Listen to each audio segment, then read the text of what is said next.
continue. I'm going to continue a little bit on the Islam briefly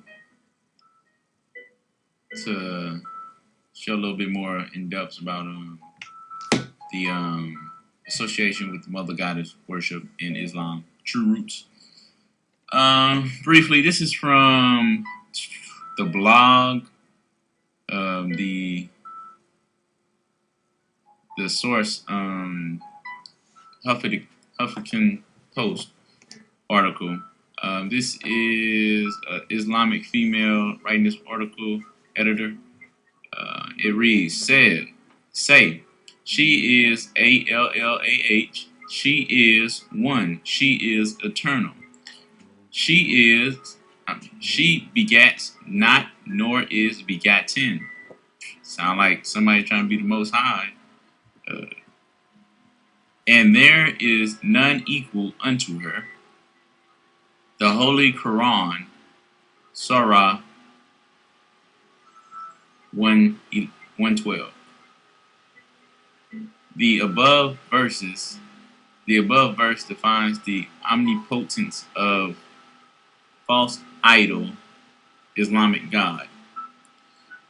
All right, read the highlighted part to the right.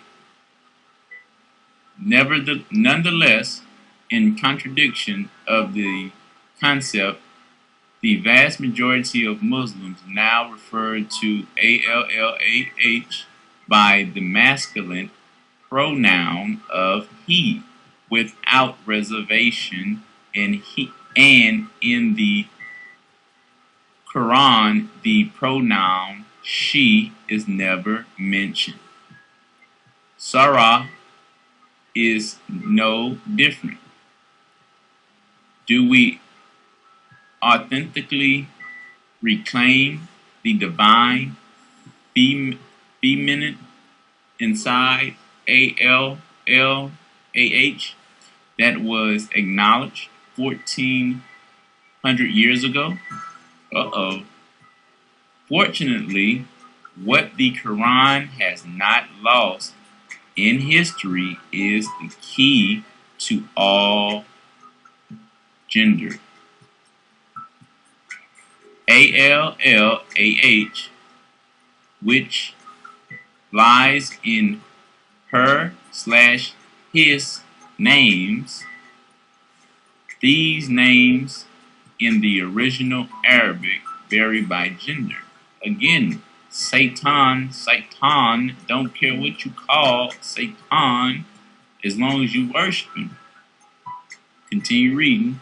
Most significant in this regard is ALLAH as Al-Dihat, ALDHAAT, two are the essence. The essence compose ALLAH, and the essence is feminine. And this is not a new notion. I'm going to read it again. And this is not a new notion. This is an Islamic female that is writing for the Huffington Post boldly in 2016 and updated on 2017. And this is not a new notion. In fact, it was the great 12th century Islamic philosopher Abi al-Arabi who said, I sometimes employ the feminine pronoun in addressing ALLAH, keeping in view the essence. Let me read that again. Keeping in view the essence, Al-Dihat. Wow. Mother Goddess worship. All right, and the next one is going to be on this thing they call in Islam halal, food and what not. This is from Wikipedia. Halal refers to what is permissible or lawful in traditional Islamic law.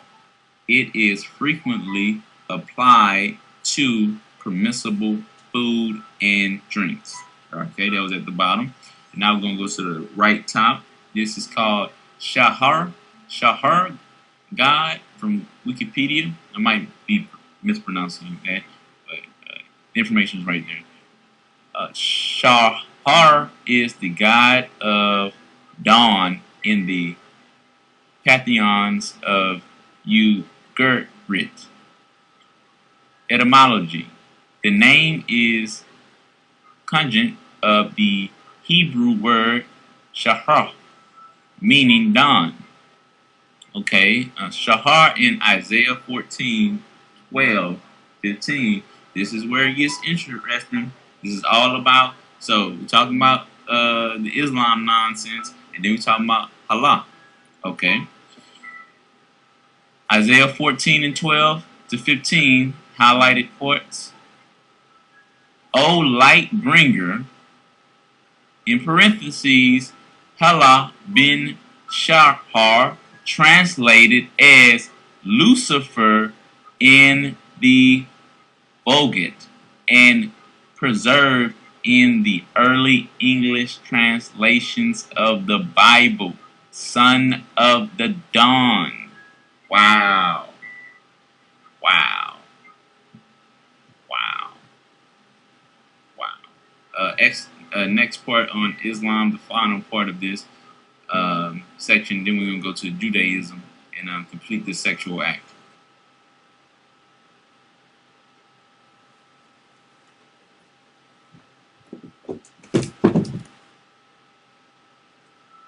Act 9. Continue. Alright, this is going to be the last part of the Islam dealings with the mother goddess worship in this state.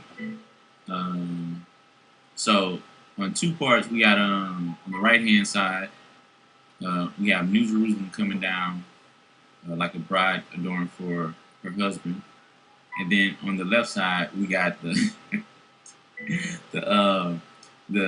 the Kaaba bride adorned for I don't know. This is starting to seem like this mother goddess is manless at this point. It's starting to sound like what Revelation say. And then I saw Lucifer, the great dragon, coming out of heaven like a lightning bolt. It seemed like this mother goddess was starting trouble in the kingdom, and Yah kicked her out. But hey, you never know. This might not be mother goddess worship. This might have a twist to this. It might just be a man worshiping at the end of the day. But we shall find out. Let the wisdom reveal what wisdom has to reveal. But I'm gonna read. And this is very interesting. It's very interesting. So in Ezekiel 28, 13 to 15, which we have discussed already at the beginning of the lesson. But it reads, Ezekiel 28, 13 to 15. I think this might just be 13, but it's in 13 to 15 though. Thou hast been in Eden, the garden of the Most High. Who was that? That was Lucifer in Eden, in the garden. Every precious stone was thy covering. Whoa! Every precious stone was thy covering, because the Most High adorned Lucifer with precious stones. Again, Lucifer was made in pure heavenly beauty that only the mind and the ability of the Most High could create. Pure beauty. Pure beauty. Every precious stone was thy covering, and this false idol nonsense has a covering. Again, this is a female covering, adorned in a female covering. The sardis, the topaz, and the diamond, the barley, the onyx, jasper, the sapphire, the emerald, and the concubruple and gold. The workmanship of thy turbits and of thy pipes was prepared in thee in the day that thou was created. Whoa, whoa, whoa, whoa.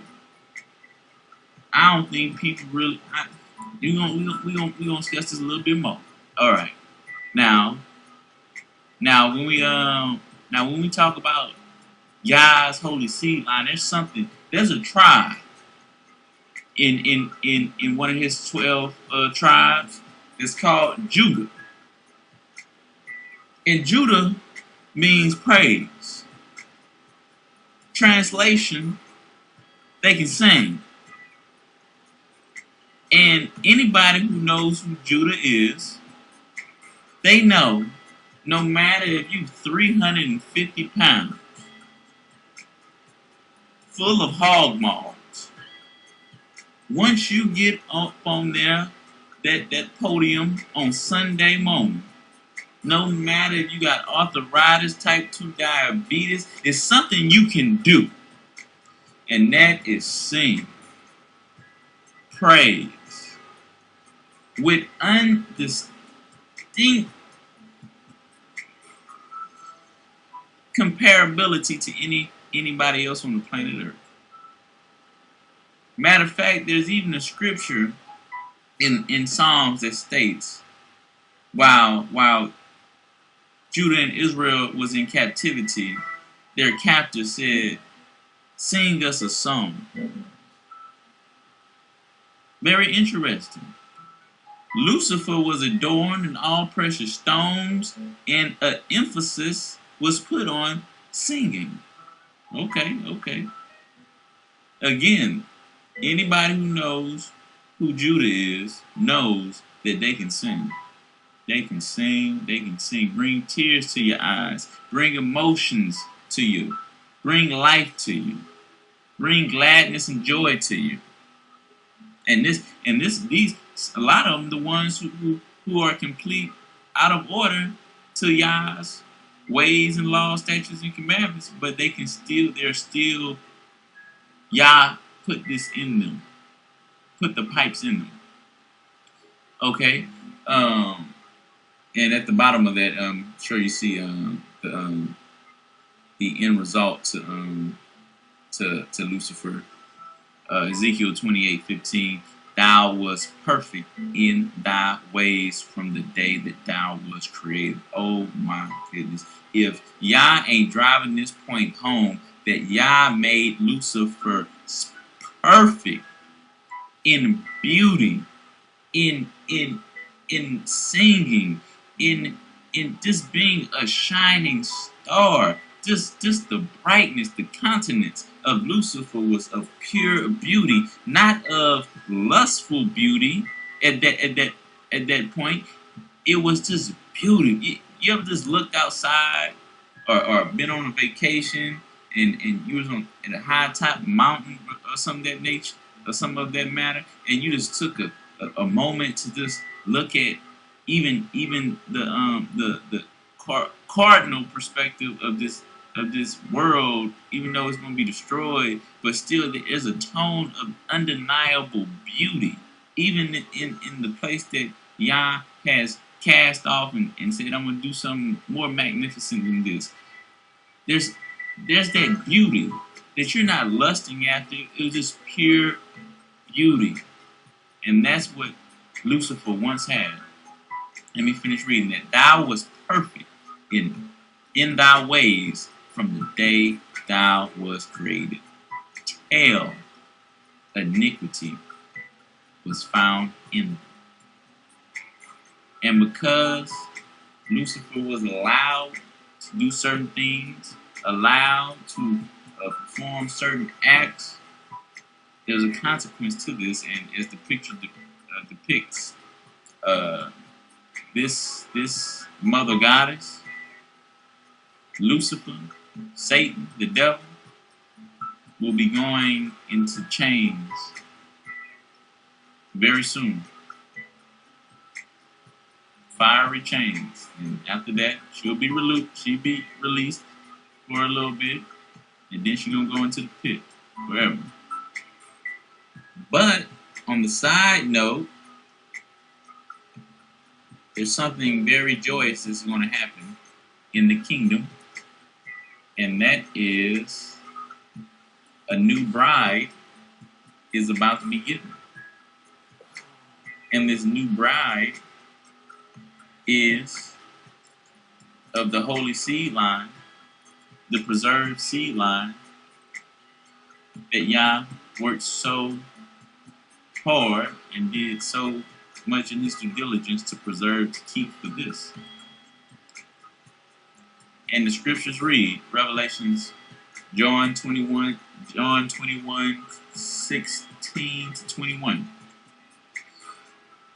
And the city lieth foursquare. Again, this is, what does this false Islam nonsense have? Four squares.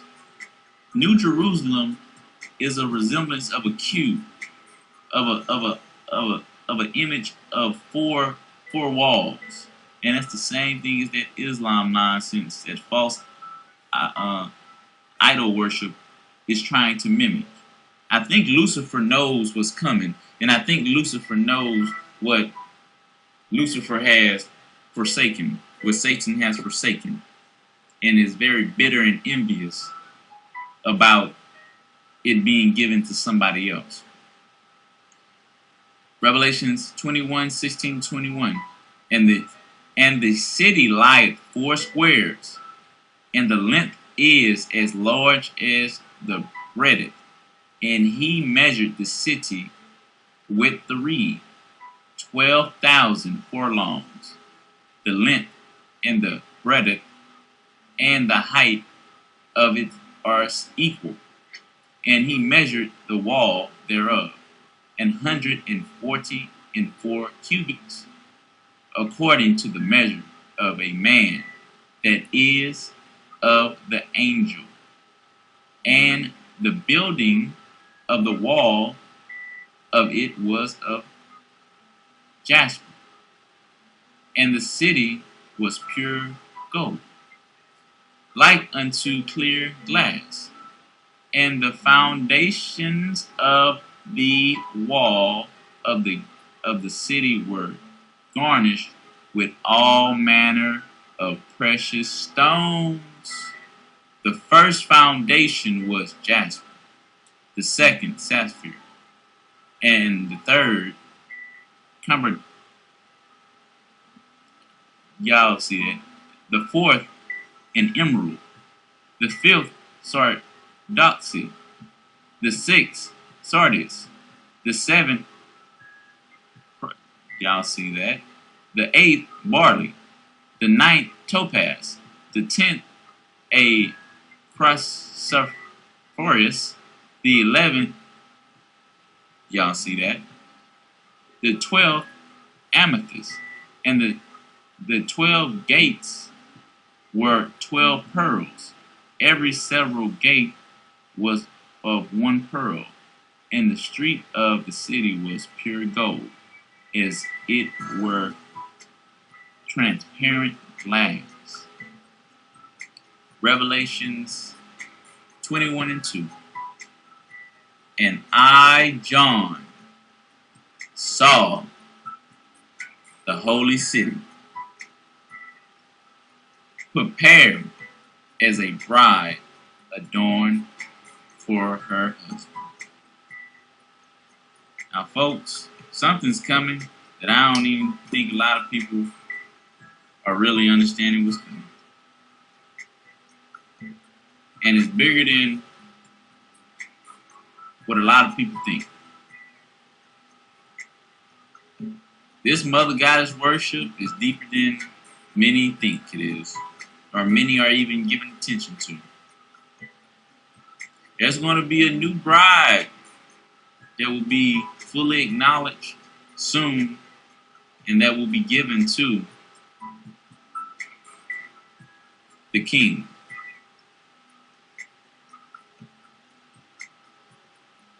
Just meditate on that and think about how Ezekiel 28:13 to 15 resembles Revelations 21:16 to 21.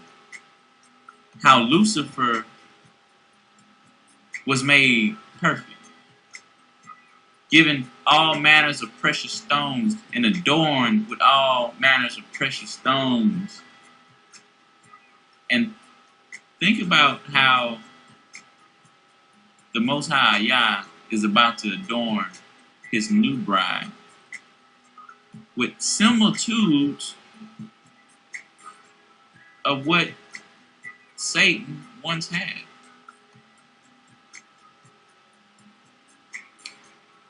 And this image of the bride and the rainbow with the dove representing the Holy Spirit. The rainbow encompasses all of these precious stone colors. Very interesting. And this will be the look and appearance of New Jerusalem. Very interesting. Very similar. I hope that helped out. And the next one will be on the final act of sex in this whole big three religions of Mother Goddess worship.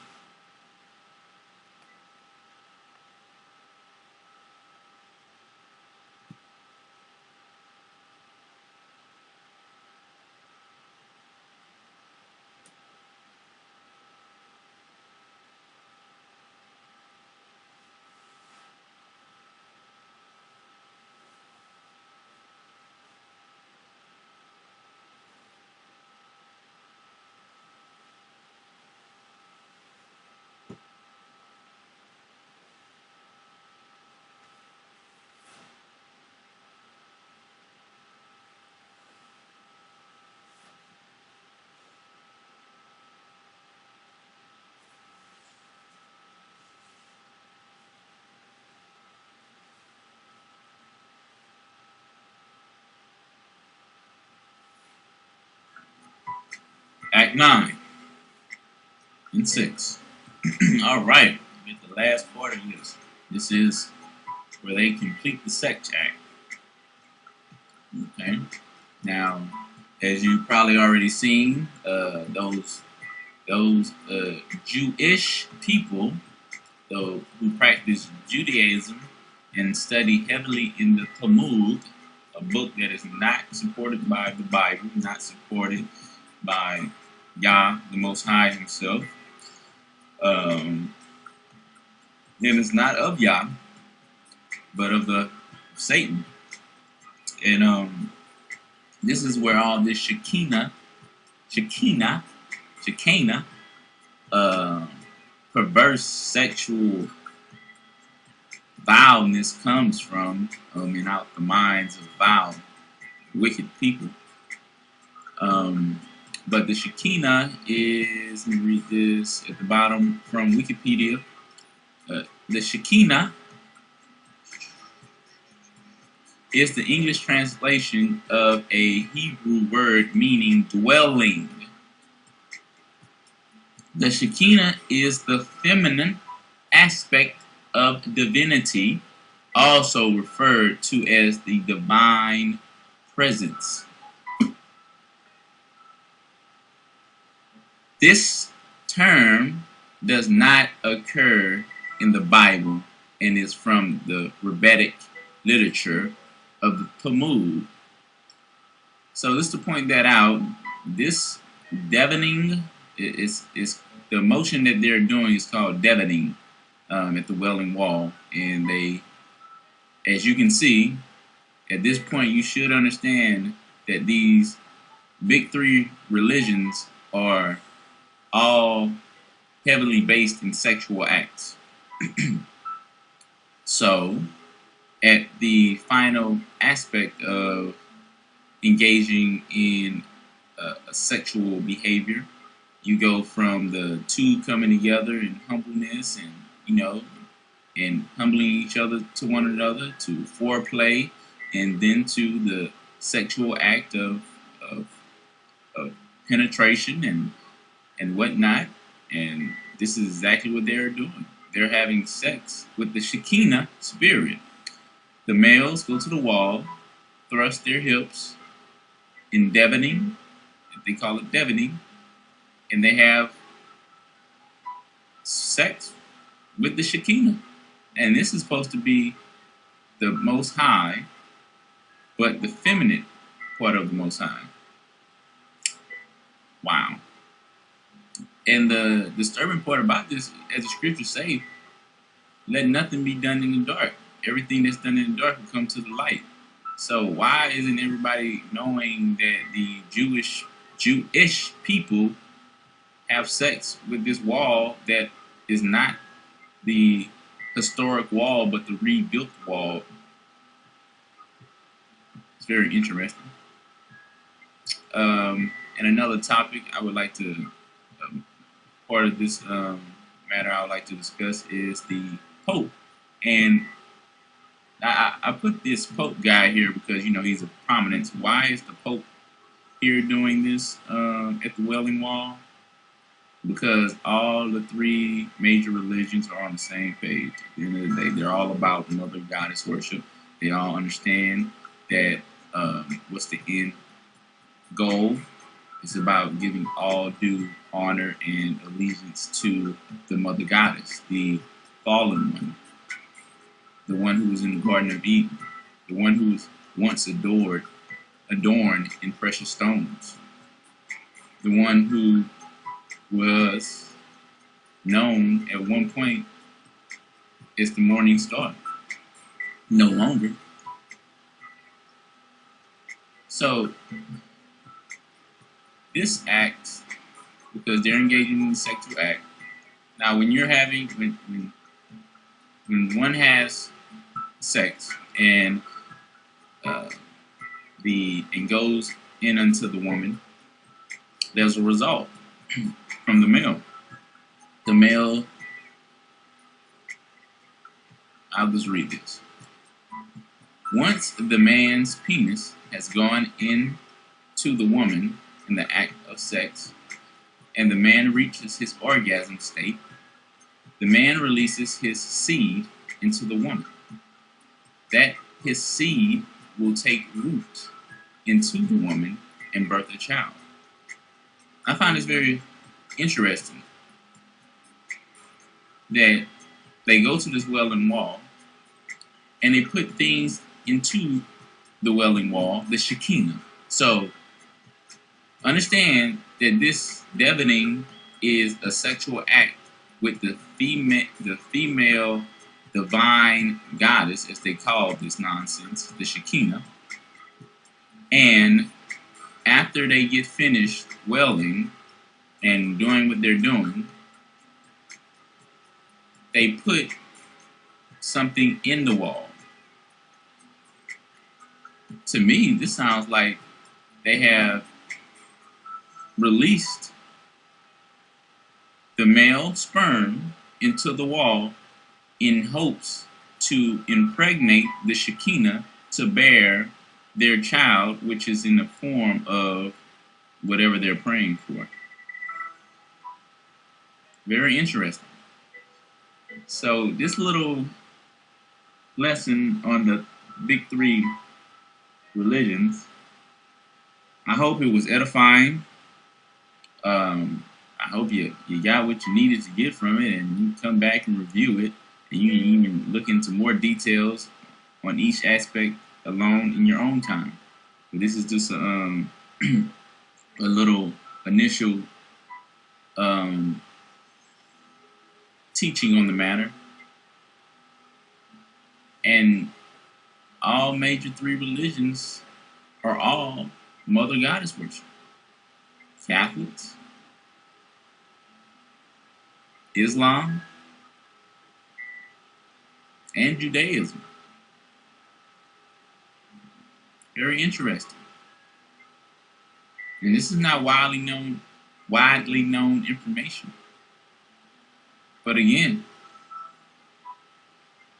It is for kings to seek out a matter that is hidden. And if you are dabbling in any of this stuff, you need to get out of it promptly. This whole system is of the devil, and it's mother goddess worship.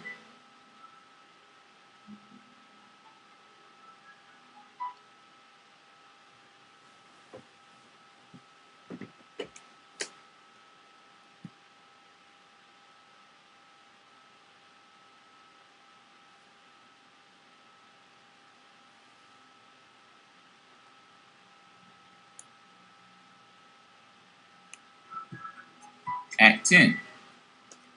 What's next for Old Lucy, mother goddess worship? Islam history. Each listener should already know by now that Islam is a dedicated advocate to the crescent moon and star worship. And a side note, it's very interesting that Lucifer was noted as the morning star. Interesting. Side note, and it's a lot of star worship, idolism. But this is just a few crescent moon stars images from all over the world, even older than quote-unquote Islam. This is a few. You got at the top left corner, you got the Great Seal of Richard, 1198. Raymond VI, Count of Toulouse, 13th century, Temple Seal of the 13th century. The Polish Lewa coast arms, 14th century. Some older than that. Next one, the star and crescent on a coin of Macedon, 300 BCE.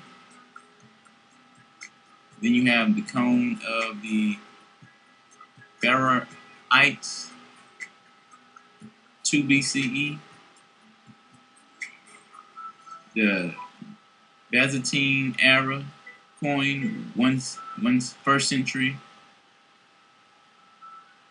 A star and crescent appearing on a observed side of a coin. That's 5737 BCE.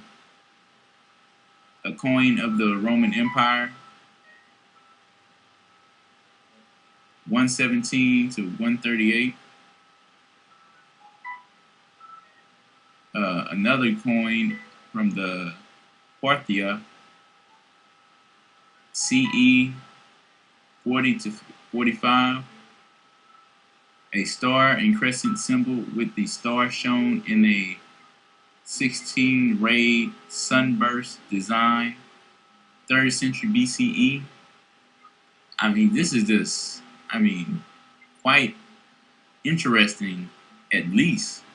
At best, this star and crescent moon and star worship is quite old, much older than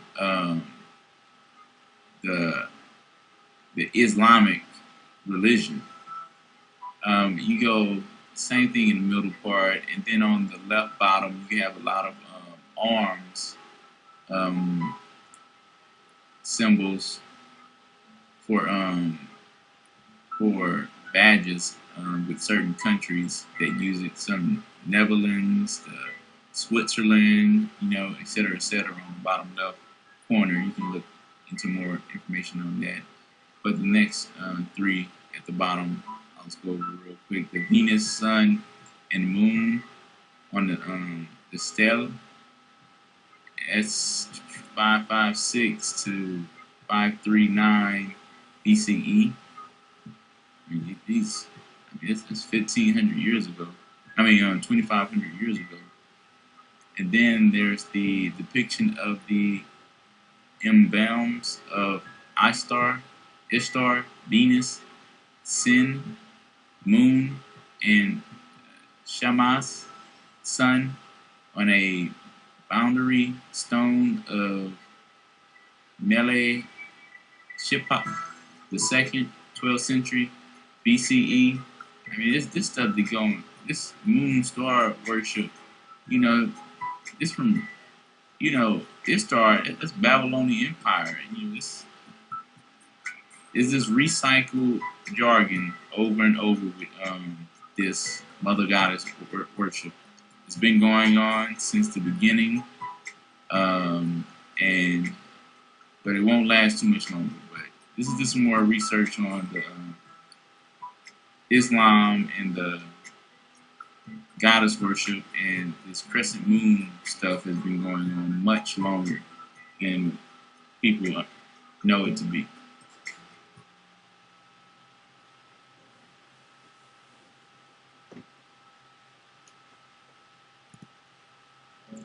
Act 10, continue. This is an interesting piece that I think should be brought out. This is the Supreme Court of the United States of America. This is a difficult image to find. You can't really find this image as easy as one would think it should be, because it's on public property in the Supreme Court. But they blocked this image, so it's tricky to get it. But this was an article on the left side, right side, the left top side. I think this was it was a major news article. Well, a major news company published this article. I don't know how big it was, but this was just an article informing the populace that Muhammad, the prophet, quote unquote, prophet of Islam and goddess worship, is actually in the Supreme Court in a depiction in the chambers of the Supreme Court judges, and not the chambers in where they go sit down and converse, but the chambers where the court is taking place. On one of the walls, it depicts various images. I put a few on here, but one of them was the quote-unquote prophet of the goddess worship of ALLAH. And as you can see, he has the Quran and the sword and whatnot, and other images on here. The next one is the Egyptian Ankh. It's on the other wall, on the other side. So this system is full of idolatry and wickedness, and giving each of the forms of mother god worship their shine. You have the Egyptians on the picture on the right side. There's a picture of an Egyptian with an ankh, with phallus and vagina worship, mother goddess worship. Then you have an image that depicts someone that looks like Nimrod. Nimrod grew up in the Babylonian Empire, full of mother goddess worship. So, I just thought this would be an interesting point that this is in the Supreme Court of America, America's highest court. They have a prophet, quote unquote, for the Islam mother goddess worship engraved in the wall in the chambers of the judges. It's very interesting. Amongst other stuff. I mean, they got an angel sitting down in the bottom right clip. There's an angel sitting down. I mean, possibly fallen angel. I'm not sure, but this is a very difficult image to get. I mean, I only found one image of that space, and that was the top right one, and it was no zoom in. Couldn't really do anything with it, and I had to screenshot the site to get it. They wouldn't let you download it or anything, and that was like the only image on the web that had that picture of Muhammad, this false prophet, or the the prophet for Mother Goddess worship in Islam. I just wanted to bring this out. This will be the last one for the Islam, and I'll be moving on to the next section.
Bilquis is the ancient goddess of love. Pretty early on, you learn how all the adoration and worship affects her. When Bilquis hasn't been given the proper worship, she's weakened, she dulls. You worship her with total devotion, and it has to be total. Bilquis is worshipped through the sexual act.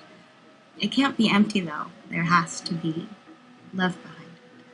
She has an ability to make you love and to make you want. It's purely a matter of survival. Bilquis needs that love and that adoration in order to survive. Worship me. Pray to me like I know God. Act 11, Mother Goddess. Worship 2K. Reloaded, baby. Alright, now as you have noticed that this is a recent type of acting or depiction of Mother Goddess worship. This is a show called American Gods. This came out in 2017. It's 2018 in the Gregorian calendar right now, so that was last year. They were probably filming it probably like around 2016, and they televised it in 2017. So this is a big thing, as one should after reviewing this lesson. This Mother Goddess worship is huge. Okay, and let's just read some of this. And it's a unique. This is a unique character. Okay. Powers and ability, notes and trivia, and the background and whatnot. I'll read some of this. Powers and ability, immortality.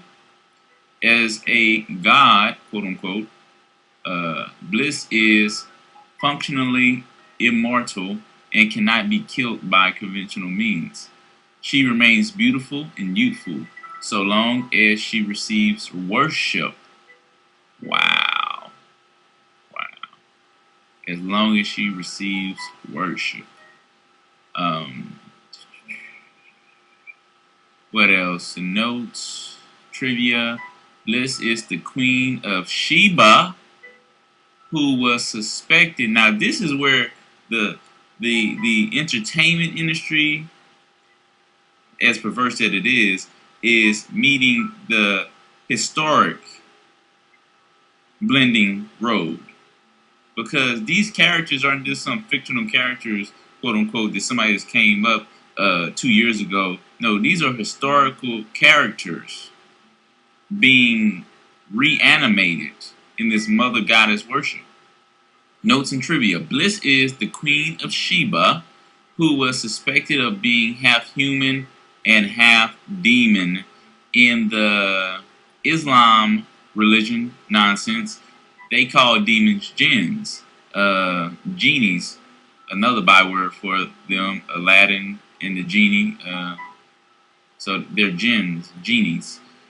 Her ancient place of worship was the temple of Baran.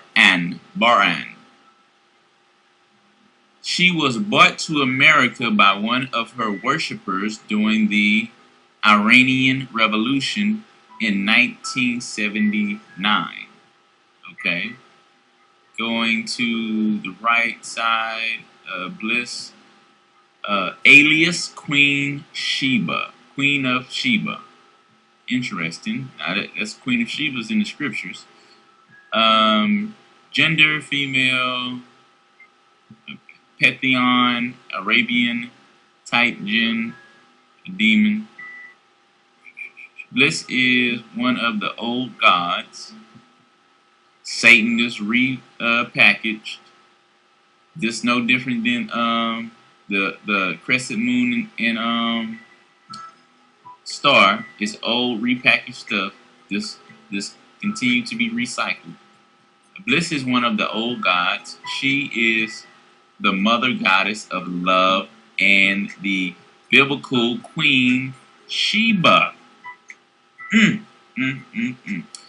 Bliss background. Bliss is the legendary Queen of Sheba who ruled the city of Marib. Anybody getting that? Myram's rib. I might be reaching on that one, but that's very interesting. In Yemen, thousands of years ago, where she was worshipped by her people in nocturnal rituals of orgasmic nature. Wow. Does that not sound like the modern day succubus and incubuses? Wow. Read that last part again. She was worshipped by her people in their most unconscious states and taken advantage of by her, this demon, aka Satan, aka Mother Goddess, and using their sexual powers in their dream state, subconscious state, to increase her power. So she's basically taking advantage of these people when they're not in their best state of mind consciously. And this is where this queen of worship stuff leads to. This queen of heaven, mother goddess, only wants to destroy and eat and feed off of you. That's it. She is a never-ending hole. She is a never-ending hunger. The next one is going to be some videos on her to go a little bit more details. Parental advisor, these videos, or anybody who has lust issues, just past that part of it. You know, it's just talking about the lust rituals and how she it's displaying how she conjures up these sexual lustful feelings and then wants to be worshipped, but they just visualized it from the clips of this TV show. So if you have a problem with lust, or you don't want to see, they're not extremely graphic, but they're a little more than mild here. But again, if you can't deal with that, pass it up. And it's basically showing how she devours the foolish for lusting after her.